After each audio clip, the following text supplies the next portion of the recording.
Sir, I demand in this August House to make paternity leave a legal right in India.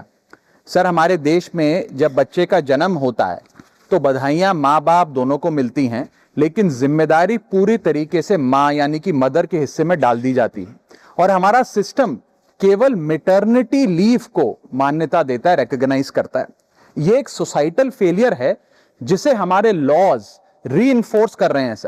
Sir, कानून समाज का आईना होता है और जब कानून में फादर यानी पिता की केयर गिविंग रिस्पॉन्सिबिलिटीज को मान्यता नहीं दी जाती है तो हम इंस्टीट्यूशनली ये संदेश दे रहे हैं कि पेरेंटिंग केवल मां की जिम्मेदारी, it is only and only the mother's job.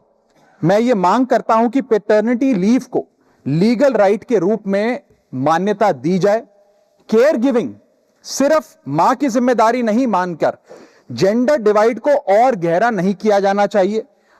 अब इसे बदलने का समय आ गया है। सर, एक मां 9 महीने तक बच्चे को पेट में पालती है व्हेन शी इज प्रेग्नेंट, फिर नॉर्मल डिलीवरी या सिजेरियन जैसी मुश्किल प्रोसीजर से गुजरती है।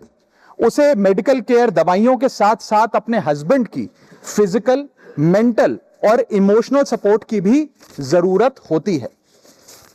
पति की भी बीवी के प्रति केयर गिविंग रिस्पॉन्सिबिलिटीज होती हैं, सिर्फ बच्चे के प्रति नहीं। और ऐसे समय में हस्बैंड की प्रेजेंस कोई लग्जरी नहीं सर, बल्कि एक नेसेसिटी है। आज केवल सेंट्रल गवर्नमेंट एम्प्लॉइज को ही 15 दिन का पैटर्निटी लीव मिलता है, जबकि प्राइवेट सेक्टर में यह राइट या अधिकार है ही नहीं। स्वीडन, आइसलैंड और जापान जैसे देशों में यह लीगल राइट 90 दिन से लेकर 52 हफ्तों तक की गारंटीड राइट के तौर पे दिया जाता है। भारत में 90% वर्कफोर्स प्राइवेट सेक्टर में है, यानी कि अधिकांश पिताओं के पास यह अधिकार है ही नहीं। इसीलिए मैं सरकार से मांग करता हूं कि पैटर्निटी लीव को लीगल राइट बनाया जाए, क्योंकि केयर गिविंग सिर्फ मां की ही नहीं बल्कि एक shared responsibility of both the mother and the father. Thank you sir.